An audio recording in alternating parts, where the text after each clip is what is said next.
um hino muito famoso, né? Graça e paz. Chamado, eu acho que é bem antigo, diz assim: caminhando vou para Canaã. Quem sabe assim? Já ouviu falar?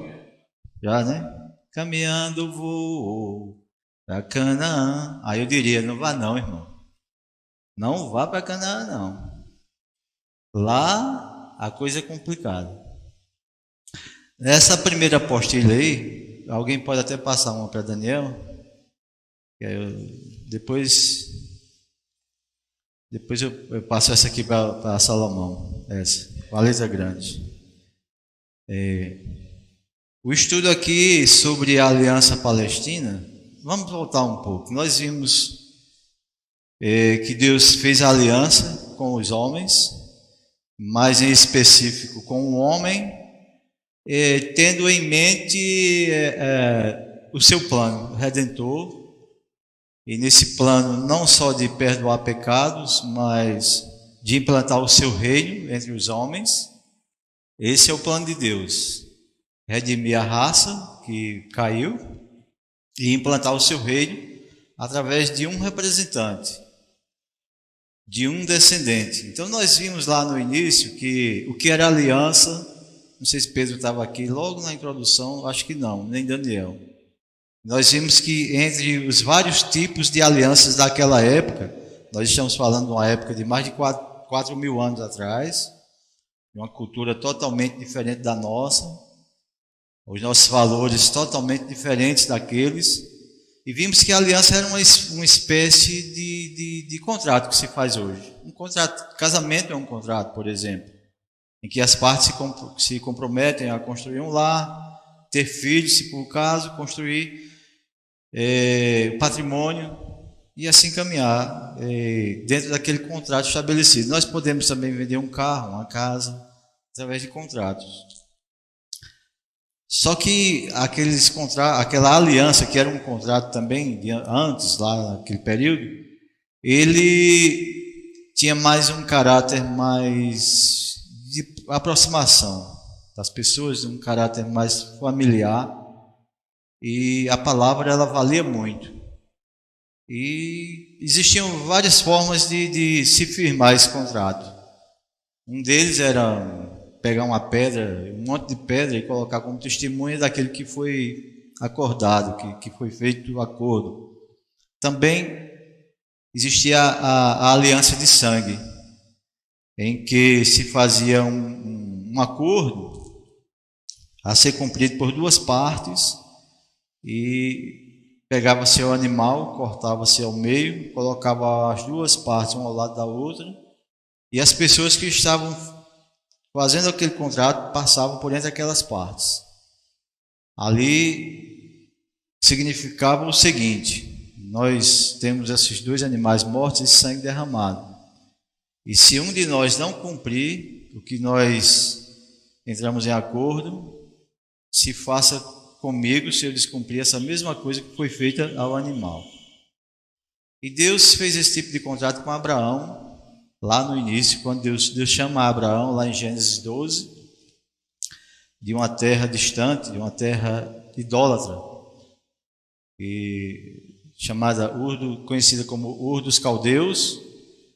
Ele era um caldeu e era idólatra. E Deus o chama daquela região para uma terra desconhecida e faz promessas a ele de dar-lhe uma descendência e fazer dele uma grande nação, e que todas as nações da terra seriam abençoadas através desse homem. Só que era um homem de 75 anos, uma esposa já idosa também. Você imagina, né? Ele não tinha filhos.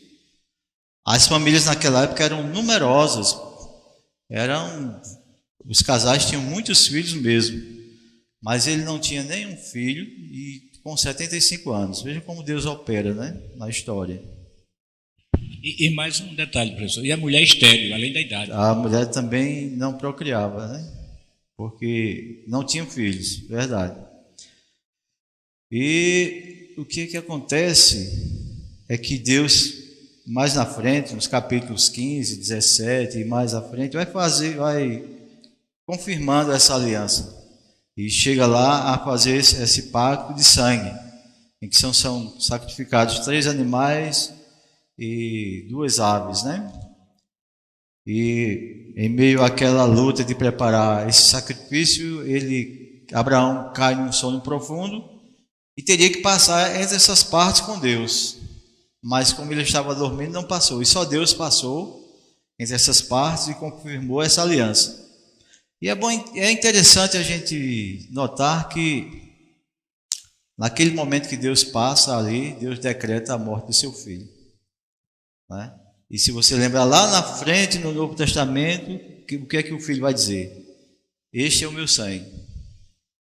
É o cálice da nova aliança. Então ele está firmando também uma aliança com sangue. Você veja os paralelos no final, lá quando ele vem, e no início, né? Lá com essa promessa de Abraão. Então, nessa apostila que vocês têm aí em mãos, essa apostila ela só está, na verdade, fazendo um apanhado de quem eram os cananeus. Porque a terra prometida que Deus dá a Abraão é Canaã. Não é? E por que eu cantei esse hino? Porque ele traz assim uma áurea bonita, né? Caminhando vou para Canaã. Não vá não para Canaã. E lá o negócio não é bom. Eu sei que o hino tem um sentido, né, espiritual, né? Eu estou chamando a atenção para que a gente coloque os nossos olhos o que era Canaã.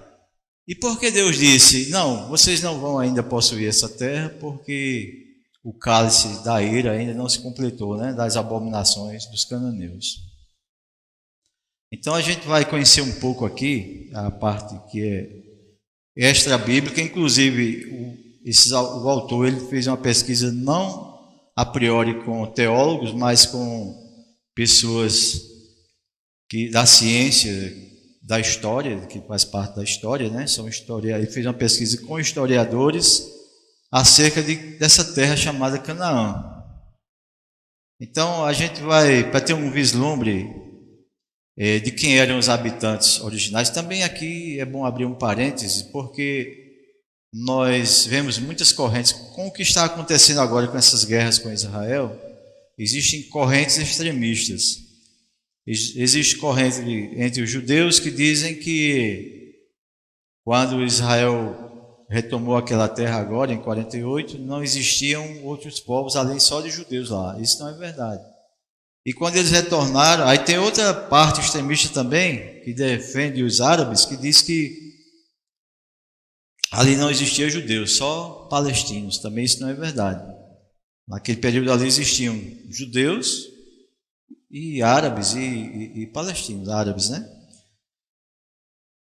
E é interessante, e eles fazem estudos e dizem que essa terra nunca pertenceu a Israel de verdade, porque os habitantes originais dali eram palestinos. Mas é interessante o estudo aqui embora quem escreveu esse livro aqui está até ali o livro, aqueles entre nós, aqueles são os povos que rodeavam Israel naquele período. Então ele fez esse estudo partindo de uma premissa com historiadores não cristãos, em termos de não teólogos, né?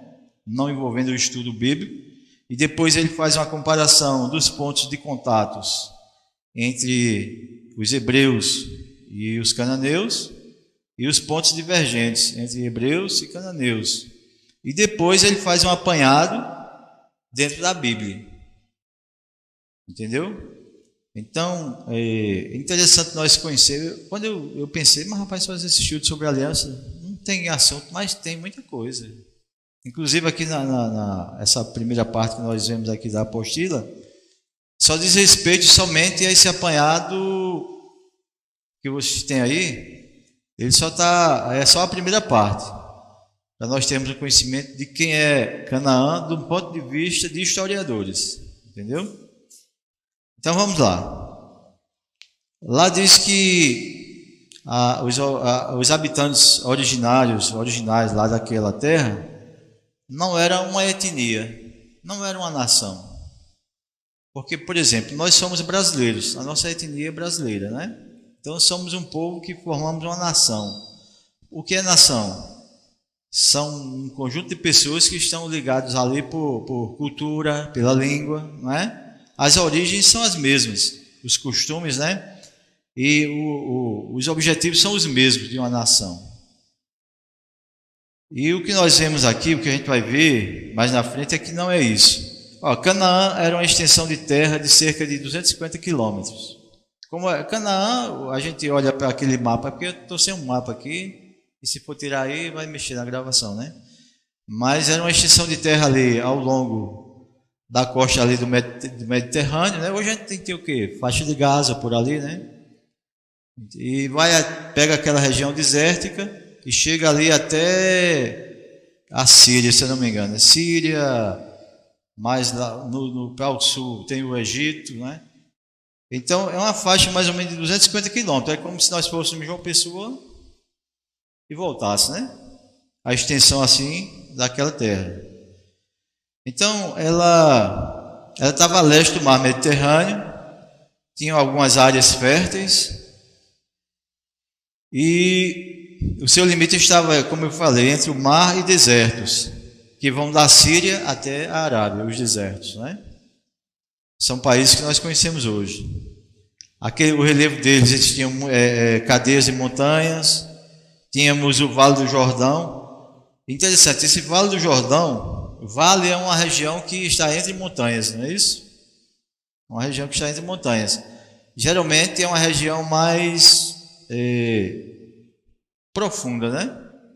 A montanha está para cima e o vale ele é a parte baixa da terra. E nós vemos que ali é considerado ali a parte mais baixa da terra, aquele Vale do Jordão. Ele está a 400 metros abaixo do nível do mar. Vê só como ali é uma região, né, profunda. Ela está abaixo do nível do mar. Então, nós lembramos de algumas passagens, quando diz que ele veio e desceu às partes mais baixas da terra, né? Interessante como a geografia ajuda você a entender alguns textos bíblicos. Cristo veio, se fez homem, veio às partes mais baixas da terra. É aquela região ali, né? Mar Morto, por ali.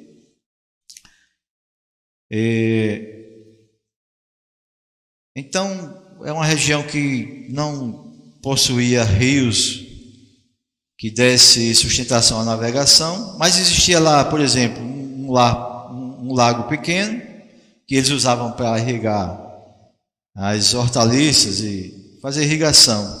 E tinha o lago de Genezaré, que é conhecido, né? A gente já ouviu falar nisso, lago na Bíblia, né? No Novo Testamento. E esse lago ele tinha cerca de 20 quilômetros e era usado largamente para pesca. Daí nós vemos os apóstolos pescadores, né? Então faziam pesca nesse lago, que era bem extenso, né? Um lago com 20 quilômetros, chamado de mar, que não era um mar, era um lago porque estava cercado de terra, né? Por todos os lados, não é mar.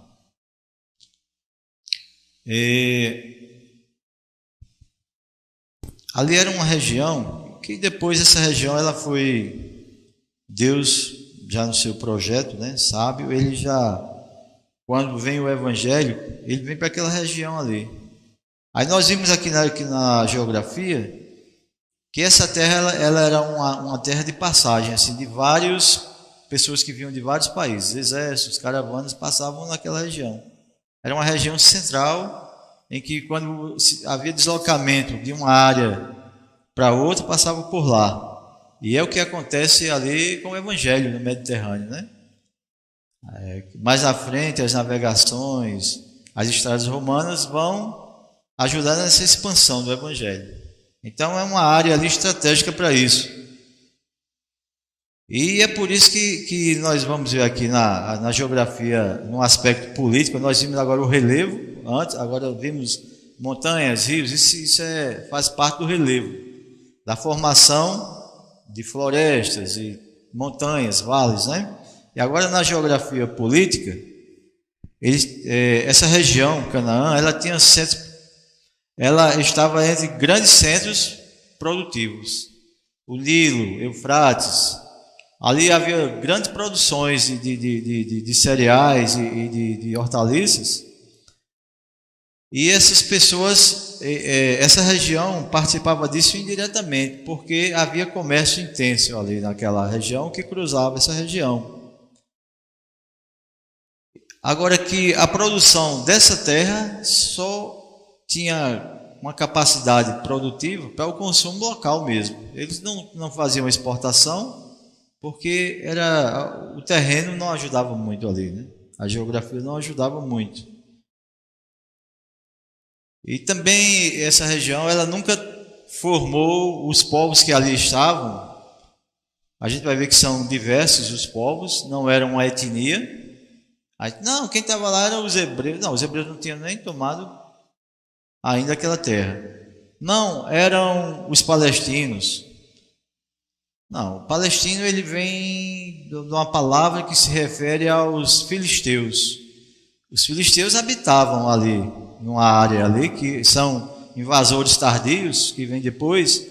Os filisteus eles tentam invadir o Egito, não conseguem, mas um deles, que eram os povos conhecidos como os povos dos mares, eles se fixam ali numa parte ali de Canaã, mas que lá existiam vários outros povos. Não eram os filisteus habitantes originários ali, os primeiros habitantes, não.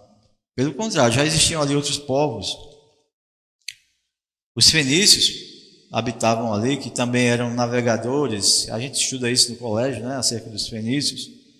Os fenícios eles eram comerciantes, grandes comerciantes, e viajavam aquele mundo de então por várias partes. E eles eram construtores de barcos. A gente chama navio, mas naquela época não era navio, né? Eram grandes barcos. E a gente vai ver também que não existia a etnia, como eu falei antes, uma etnia de toda aquela região. Existiam vários grupos familiares que ninguém sabia nem a origem, mas que ali se formavam estados independentes entre aqueles grupos e se tornavam uns mais fortes do que os outros e se formavam ali seu estado com um governo próprio e com o seu funcionamento próprio dentro daquela região. Estão entendendo, né? Que estou querendo apontar que não era uma etnia só, não é como um Brasil só, não. Existiam vários povos naquela região ali. É tanto que na Bíblia, quando Deus fala que vai destruir aquele povo e vai dar aquela terra a Israel, ele fala de quem? Amorreus, quem mais? Ferezeus, né? São denominações de grupos distintos que habitam aquela terra, né? Aí lá estavam também os fenícios, os filisteus, né? E outros grupos mais. Também, heteus, né? Então, desses grupos que a gente mais conhece são os fenícios, né? Que a gente estuda na história geral, e os filisteus, e aqueles que a Bíblia cita, né? Então, quando alguém era chamado ali de cananeu, não era por causa da etnia. Eu podia ser um fenício e ser chamado e conhecido como um cananeu. Entendeu? Era por causa da região. O nome da região era Canaã, né? Canaã, não é isso? Que vem de quem? Cã, né? Isso, está bem ligado o nome, né? Nós vimos que lá também foram construídos grandes centros urbanos, a exemplo de uma cidade muito conhecida, que é citada no Antigo Testamento, no Novo Testamento, a cidade de Tiro. Naquela época já existia essa cidade. Era um grande centro poderoso, urbano, um centro bem desenvolvido, né? E tinham cidades fenícias em todo o litoral. E os fenícios eles se expandiram pela costa da África, chegaram até a Itália, por ali na Europa, Portugal. Eles foram longe, né? chegaram ali naquelas regiões e fundaram cidades. Então, que nós vimos que esses habitantes, muitas vezes, eles foram dominados por outros povos, porque eles não tinham uma coesão, eles nunca formaram um grande império, nunca se aliaram, sempre foram distintos uns dos outros. Por isso que nunca, naquela região de Canaã ali, nunca se fez um grande império como o Egito, né? Foi um grande império, nunca. Interessante que algumas curiosidades aqui é que os fenícios eles produziam o vidro e eles aperfeiçoaram a técnica e eram comerciantes e vendiam o quê? Copos, jarras, vários utensílios. Eram grandes comerciantes desses produtos e eles também vendiam a púrpura. Eles desenvolveram esse produto chamado púrpura, que era um tecido tingido de um caramujo, né? E era caríssimo. E a púrpura ela se tornou a cor dos reis, porque só quem podia comprar aquele tecido eram pessoas de altas posses ou reis. É por isso que a gente vê lá no Império Romano essa cor, né? A púrpura, né? Quem era essa cidade, né?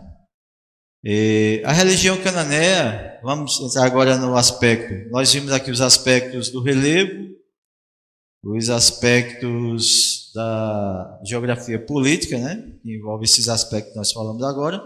E vamos ver agora a religião cananeia. Essa religião ela ficou conhecida a partir de documentos que os arqueólogos acharam numa cidade chamada Ugarit. Então, foram encontrados vários documentos e ali se esclareceu mais como era o desenvolvimento da religião, a compreensão do divino ali entre os cananeus. Essa cidade, há historiadores que dizem que ela não era cananeia, outros dizem que era, porque ela estava situada lá, numa parte mais fronteiriça. Mas o certo é que se chegou a esse conhecimento da religião cananeia através desses documentos que foram encontrados por arqueólogos. Então, lá em Ugarit, a divindade, ela era dividida em dois grupos, as benéficas e as maléficas.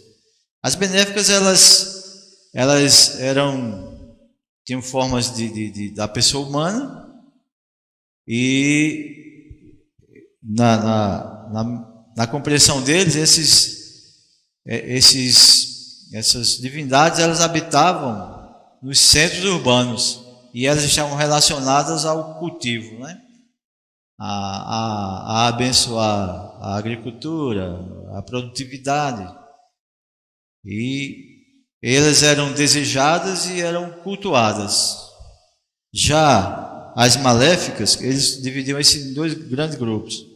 As maléficas, elas viviam mais nas zonas distantes, desérticas, e eram temidas e eles não queriam contatos, e elas eram descrevidas em forma de monstros demoníacos.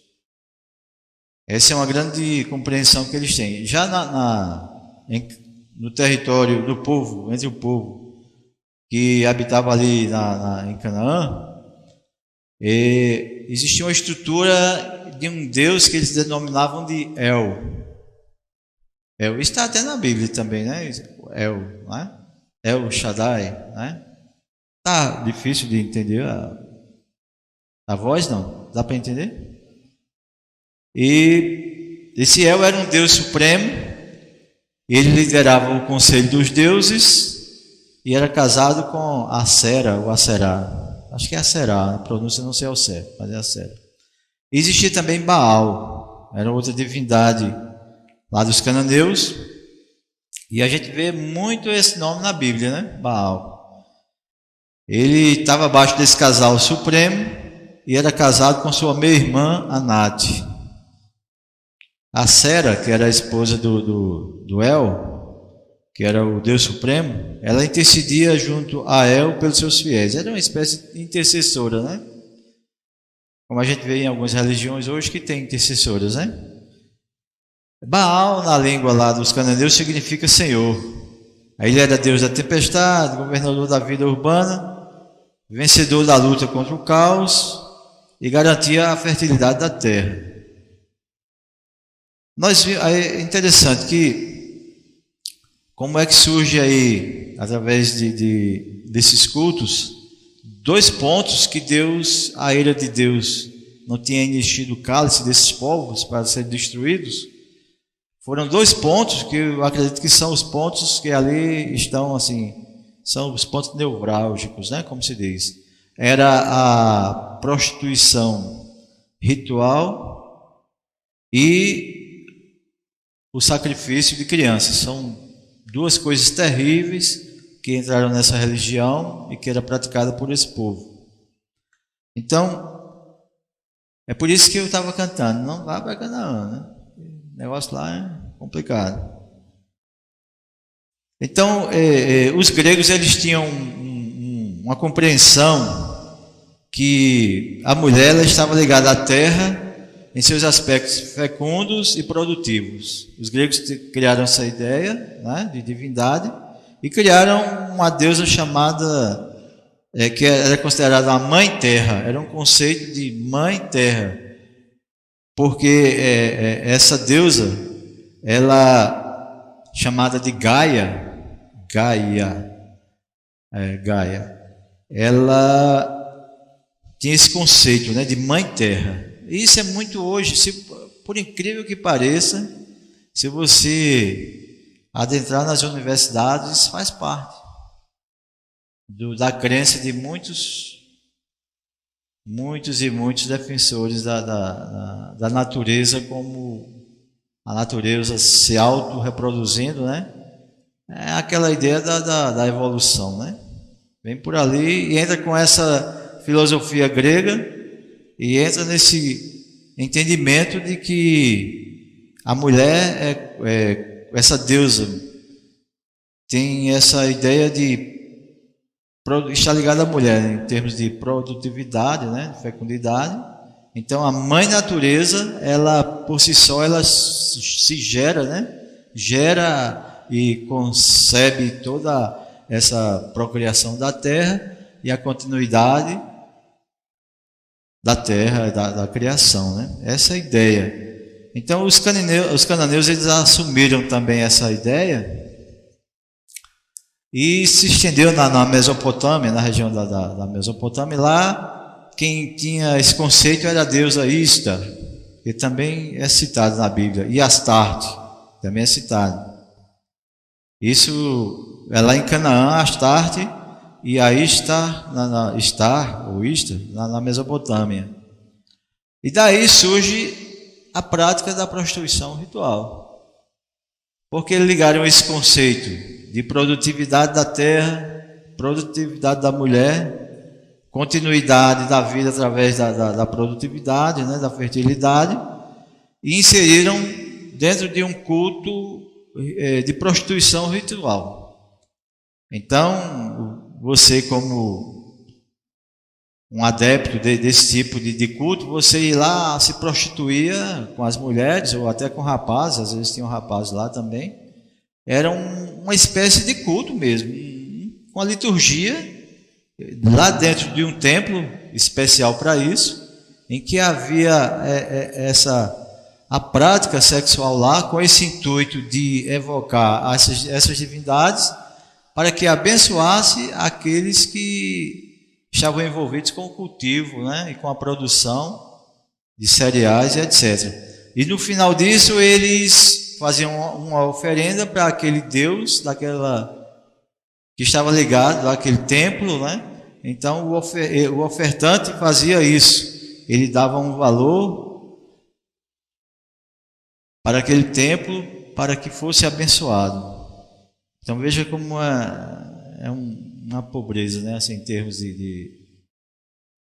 né? Você entrou na prostituição de uma forma tal que ali está ligado a deuses que vai abençoar através dessa prática.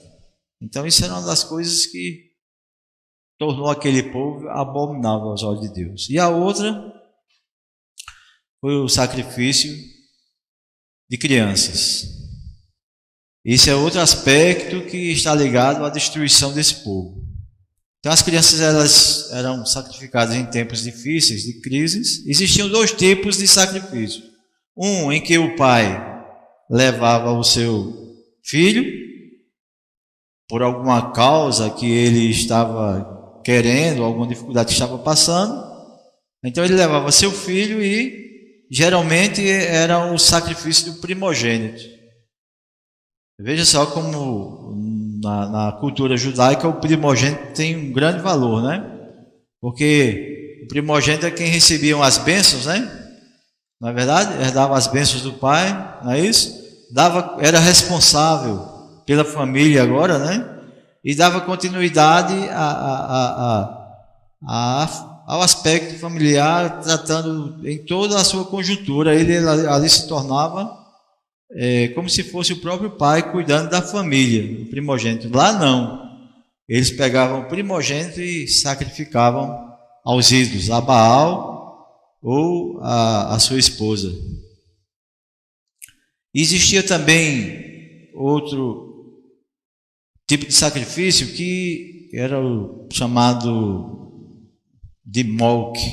Esse sacrifício ele era uma espécie de genocídio praticado pelo Estado. O Estado, nós temos o Estado da Paraíba. Por que é um Estado? Porque ele tem um gerenciamento próprio, ele tem um governo, ele dita as leis, ele faz cumprir as leis, ele tem uma autonomia em si, de gerenciamento. Então por isso que se chama Estado. E tem um território, está num território, né? Então a nação ela está mais ligada ao sentimento da cultura, da língua, da afinidade do povo, né? Da sua origem, da sua convivência ali. A nação está ligada mais a esses laços. E o Estado ele está ligado a reger um povo num território e ter a sua autonomia própria. Ele dita as leis e faz cumprir as leis ali. Então, em tempos de crises, calamidades, eles praticavam uma espécie de genocídio, chamado Molk. Então, várias crianças eram sacrificadas, queimadas ali, aqueles deuses. Geralmente era a Baal. E um dos maiores praticantes desses povos que ali habitavam eram os fenícios. E Cartago, né, uma grande cidade, era onde mais se praticava isso. Por quê? Porque os estudiosos eles foram onde eles encontraram mais tumbas, mais sarcófagos com crianças sacrificadas. Ali foi nessa cidade. E, inclusive o autor aqui diz assim que Catargo ela subsistiu por muito tempo, né? Mas que ela foi punida por Deus através de Roma, né? Foi varrida do mapa pelo Império Romano. E você veja o que é Canaã, né? Interessante que existia uma ordem para o povo hebreu. Qual era a ordem? Exterminar. Não é verdade? Todo aquele povo, exterminar. Não era por causa da etnia, não era por causa de costumes culturais, não. Porque a gente vê mais na frente que dentro do povo hebreu vai ter pessoas no governo que faziam parte desses povos. Não era tanto por isso, era por causa dessas coisas aqui, dessas práticas abomináveis, tanto da prostituição ritual como da morte das crianças, que eram praticadas em sacrifícios para se obter benefícios, né? E então geralmente eles faziam esse sacrifício a esse deus chamado Baal, que era o deus ali que era adorado ali, era cultuado ali em todos aqueles povos ali, eles estavam presentes. E Astarte também era outra deusa que é bem conhecida na Bíblia, né? Então nós vimos que Deus, quando manda eliminar, são por duas coisas. Por causa dessas práticas abomináveis, né, que o povo tinha, e também porque Deus havia prometido dar a terra a Abraão, né? Então são dois pontos a se considerar. São as práticas desse povo que tinha chegado a um ponto de a ira de Deus chegar ao ponto de ser destruído. Mas nós vimos que foi o que aconteceu. Israel não destruiu esse povo, não é? E isso deu problema. Isso afetou as promessas que Deus tinha feito da terra, por exemplo, né? O povo foi... A gente terminou essa parte aqui de conhecer mais ou menos assim, ter uma ideia do que era Canaã antes de ser tomada pelos hebreus, né? Mas nós vimos que Israel foi complacente e não cumpriu a ordem de Deus. Existia uma lei, uma determinação, não foi cumprida, né?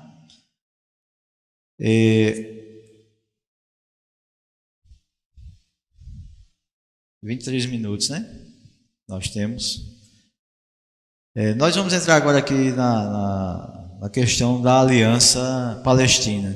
Palestina, porque é a aliança da terra. Deus promete a terra a Abraão, né? O que foi que Deus prometeu? Vocês lembram? A Abraão uma descendência, né? Que é a semente.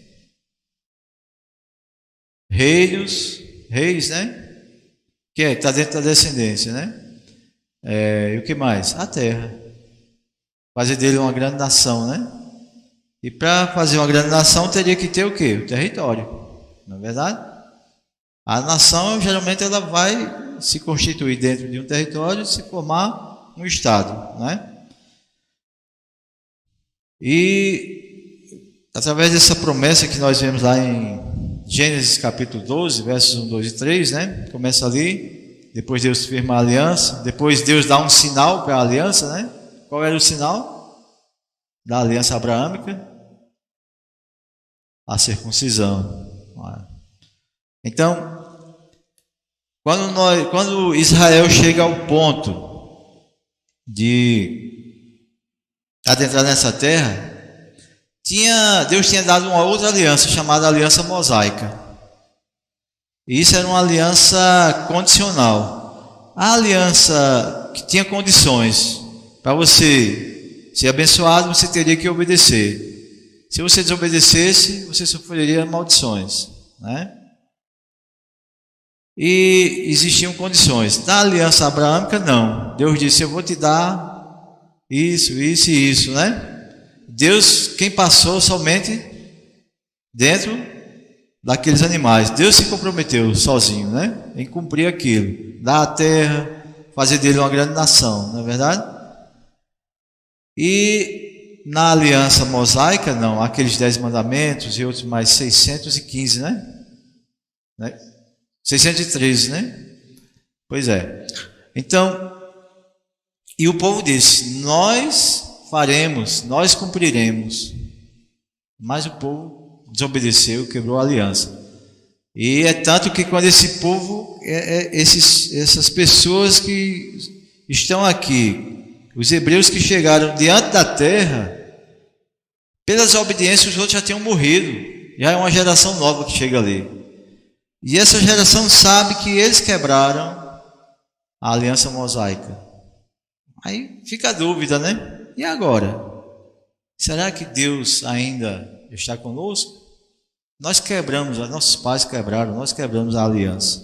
Será que a aliança mosaica invalidou as promessas de Abraão, a aliança abraâmica, né?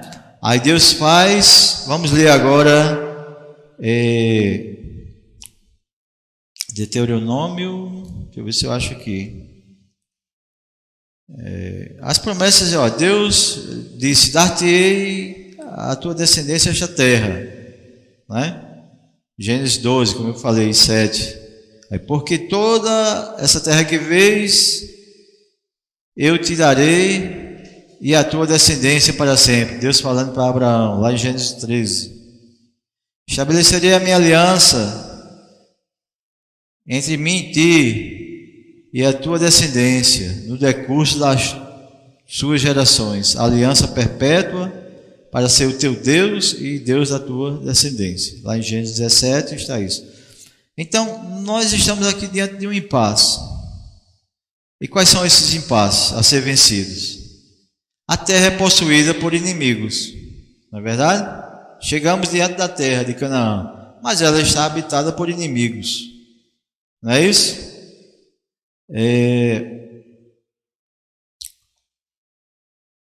A terra parecia estar fechada diante deles, até porque estavam desanimados por causa desses aspectos da desobediência anterior, né? E isso também trazia um aspecto negativo para eles. Outras questões ressoavam nos ouvidos deles. A terra da Palestina ainda lhe seria dada? Porque foram desobedientes, né? Era uma questão a ser considerada.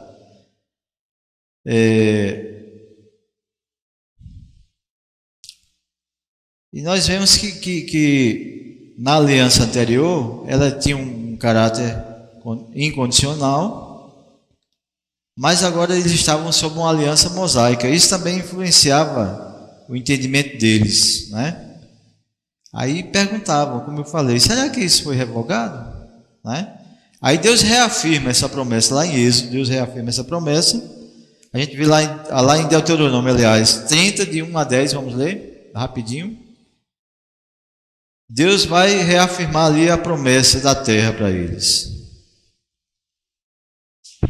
A aliança mosaica, ela veio assim com o intuito de moralizar o povo. O povo estava completamente depravado por causa dos vizinhos, entendeu? A idolatria, quanta coisa. Então, aí o que é que Paulo diz? Aí vem a lei. Porque Paulo pergunta e responde, lá em Gálatas 3,19. Logo, para que a lei foi dada por causa das transgressões, agora escuta, até que viesse o descendente. Ela tinha uma validade, né? Ela tinha uma validade. É verdade. Pronto. E esse descendente, Paulo, no mesmo capítulo, diz que falando de Cristo. Isso. É bom, eu quero até ler esses 2 versículos para complementar o estudo. Alguém lê aí Gálatas 3,19. A gente vai chegar lá. É? Vai chegar. Está dentro do estudo? Tá. Então você bebeu na mesma fonte. Não. Deuteronômio 30, de 1 a 10, vamos ler?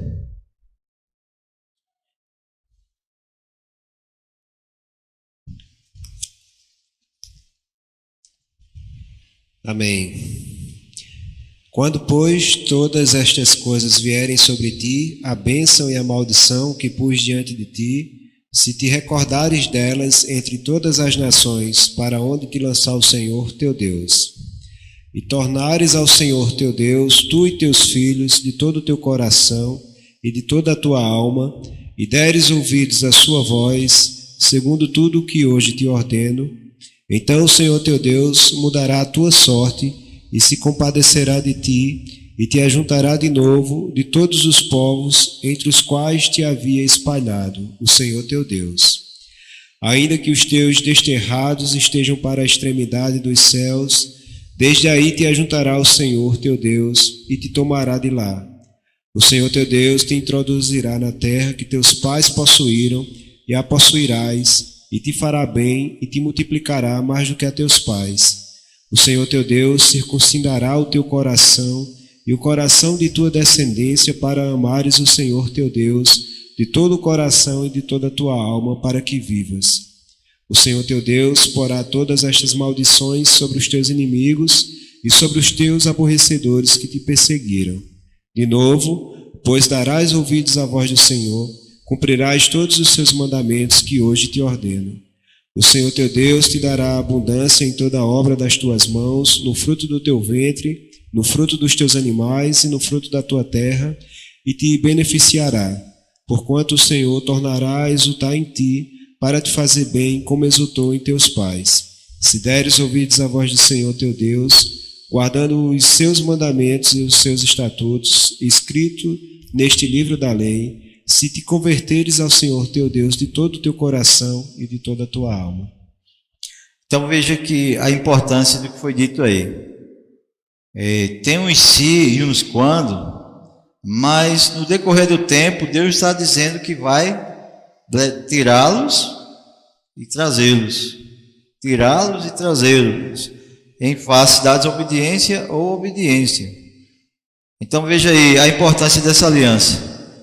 Deus ter reafirmado o título de posse, Deus reafirma, mesmo em face da descrença e infidelidade ao Senhor. Deus vai tirar e vai trazer, vai tirar e vai trazer, dependendo da obediência do povo, não é?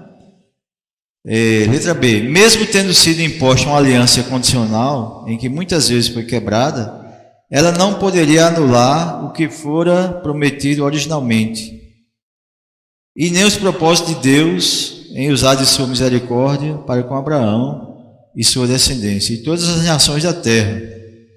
Esse fato é atestado por Paulo em Gálatas 3,17. Vamos ler?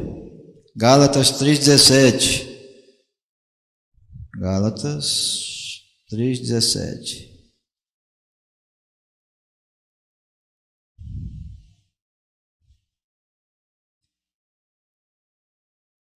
E digo isto: uma aliança já anteriormente confirmada por Deus, a lei, que veio 430 anos depois, não a pode abrogar, de forma que venha a desfazer a promessa.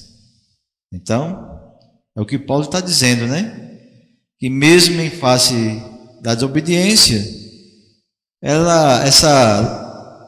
essa aliança feita lá com o povo, como no período de Moisés, não poderia anular o que já tinha sido prometido.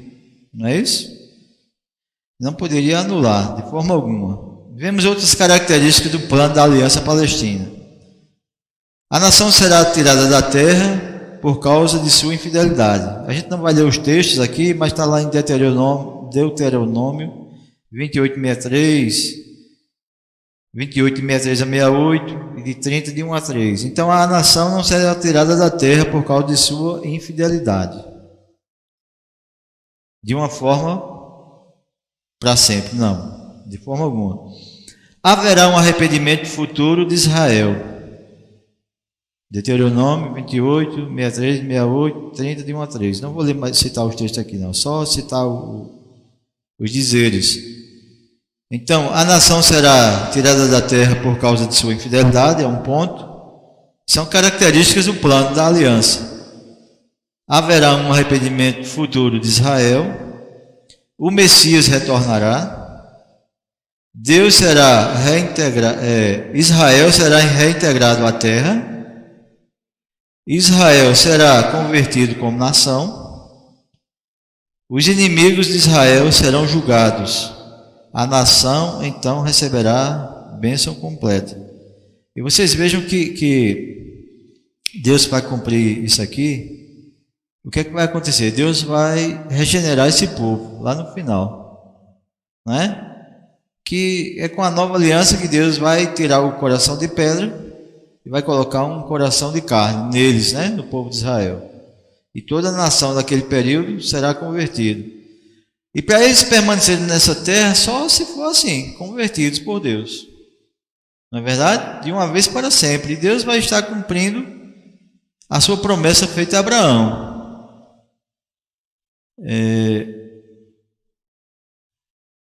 Você veja que como está tudo ligado, né? A promessa de Abraão, ela vai lá para a nova aliança, que foi profetizada por Jeremias e por Ezequiel, né? E eu acho que, se eu não me engano, também por Isaías, né? Também. Então veja como está ligado. Deus promete a Abraão a terra. Agora eles vão tomar posse da terra. E nós vimos na história que é fato já realizado, que na história Israel desobedeceu e foi punido Por quem? Pelos assírios, pelos babilônios, pelos medo-persas. Todas essas nações atingiram Israel, desarraigando eles da terra, sendo levados cativos, né? Os gregos, né? E por último, Roma, né? Roma deu isso, 2000 anos até hoje, esse povo disperso, desde aquela dispersão ali em 175, né? Se eu não me engano. Mas teve outra também depois, né? Acho 175, eu acho. Com Adriano, parece. Começou ali, no ano 70, com aquela destruição do templo, né? E eles foram espalhados por todas as nações. Só que quando a gente vê aqui já, né, nessa confirmação da aliança da terra, Deus está dizendo que vai trazê-los. E quando foi que aconteceu isso? Na nossa história próxima. 1948. Né? 48. Né? Está começando eles a voltar, né? Isso. Sem território, né? Oficialmente. E nós vemos como ela é antiga história e é presente também. Como as coisas vão se desenvolvendo ao longo do tempo. E Deus está cumprindo a sua promessa. A confirmação da aliança palestina na história posterior de Israel.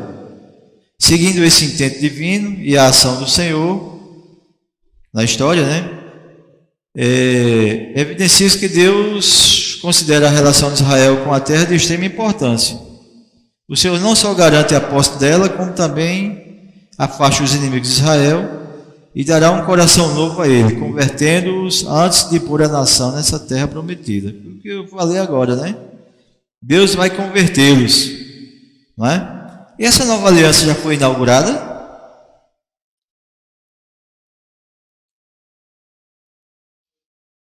Não? Vocês não lembram que Jesus Cristo disse: esse é o sangue? Sim, mas é a nova aliança. Eu estou perguntando se a nova aliança foi inaugurada. Sim, ela não chegou na sua plenitude. E nós fazemos parte de quê? Da nova aliança.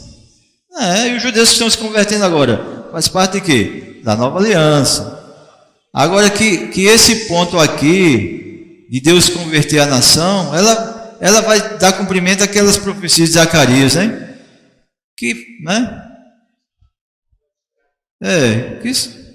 Que feridas são essas nas tuas mãos, né?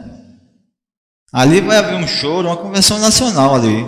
Aí ali se dá o cumprimento dessa nova aliança, né? Mas que ela vem caminhando para chegar a isso, né? Há séculos e séculos. Judeu, não é. O reino foi oferecido a eles, né? E começou com eles, a igreja ali. Começa a igreja ali. Então, Ezequiel, a gente vê isso, essa confirmação dessa aliança em Ezequiel, né? Deus confirma seu amor para com Israel durante a infância. Ezequiel diz isso. Ezequiel 16, de 1 a 7. Ele lembra que Israel foi escolhido e aparentado a Jeová por casamento. Está escrito no verso 8 a 14, lá de Ezequiel 16. Depois vocês leiam isso. Embora Deus se aparentou com Israel por aliança, por casamento. Mas, embora Israel tenha agido como uma prostituta. Está dentro do verso 15 ao 34. Quando a gente fala da prostituição ritual, dos sacrifícios lá desse povo cananeu, por Israel não ter eliminado esse povo, o que aconteceu foi uma assimilação, até desses cultos. Teve reis em Israel que chegaram a sacrificar seus filhos da mesma forma, a um deus, a Baal. Então veja como uma coisa séria. Então veio a punição da dispersão. Está tudo dentro de Ezequiel 16, do verso 35 a 52, está falando da dispersão. Porém a rejeição não é definitiva, haverá restauração, do verso 53 ao 63 de Ezequiel 16. A restauração é baseada na promessa de Ezequiel 16, de 60 a 62. Assim Deus confirma a aliança palestina e a declara eterna. Salomão está cobrando horário. Eu tenho 4 minutos ainda aqui pelo meu. Então, vamos terminar rapidinho.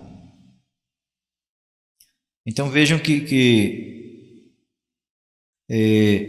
a aliança da terra é eterna. Ela é uma expansão da aliança abraâmica, né? Eu vou te dar a terra, né? Mas lá na frente, nessa aliança que Deus faz dessa terra, ela é expandida, ela é mais esclarecida, ela mostra mais a terra que vai ser conquistada, né? Os teólogos dizem que até agora nunca Israel ocupou o espaço que Deus deu. Vai ser no milênio. Isso. No milênio é que Israel vai ocupar toda a porque esses aspectos... Interessante, Salomão tocou num ponto interessante. Sim, só uma questãozinha. Porque tem uma parte de nossos irmãos em Cristo que eles interpretam essas coisas que eu estou falando aqui alegoricamente. É o pessoal da igreja presbiteriana e outros reformados, né? Então eles interpretam isso aqui de forma alegórica e diz que isso se cumpre com a igreja e não com Israel. Israel foi rejeitado de uma vez para sempre. Mas nós vemos aqui que todas essas coisas que nós vimos, elas se desenvolveram literalmente. Então o seu fim também vai ser literal. Não tem por que uma parte ser literal e mais na frente ser espiritual, né? Espiritualizada, não. Nós respeitamos, existem muitos pregadores, né, que eu não sou nada diante deles, mas nós cremos assim, que essas coisas vão se cumprir literalmente como está escrito no texto bíblico. E o pastor tocou aí num ponto interessante, é como também essas coisas estão ligadas à salvação, né? Porque nós fomos incluídos nessas alianças, no desenvolvimento dessas alianças nós estamos incluídos, e quando chega na nova aliança, nós fazemos parte dessa promessa abraâmica, que foi feita a Abraão lá no começo. Por quê? Em ti serão benditas todas as nações. Então, através de o descendente, nós vimos no estudo anterior que a linhagem é Abraão, Isaac, né? Jacó, Israel, né? Os descendentes vão. Aí depois Paulo diz, os descendentes... nem todos que vieram de Isaac, né? Nem todos que vieram de Jacó faziam parte da promessa, né? E nem todos que são de Israel são israelitas, nem todos de Israel creram na promessa, não é verdade?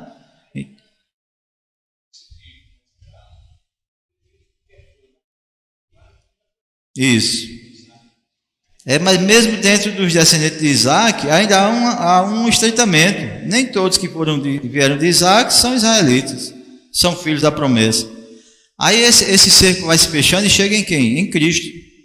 Então nós somos beneficiados pelo o descendente, porque isso vem e culmina em Cristo, como o descendente, né? Vindo de Abraão, que atravessa e chega nele, né? Em Cristo. E aqui na nova aliança nós somos inseridos. Nós fazemos parte dessa nova aliança. O judeu que hoje se converte, ele faz parte da igreja e nós também. Então nós estamos sendo abençoados porque fazemos parte de todas as nações e estamos crendo pela fé, como Abraão creu em Cristo. Amém? Concluindo, o que foi tratado com respeito à disposição da aliança palestina e seus desdobramentos na história passada, que se deu de modo literal, é o que a gente falou agora, né? É de se concluir que as referências de seu cumprimento final se dará da mesma forma, como foi desenvolvido nos idos históricos. Então, como aconteceu na história passada, no futuro também vai acontecer como está escrito. Jesus Cristo vai vir, vai reinar, cumprindo as promessas feitas a Abraão. Amém?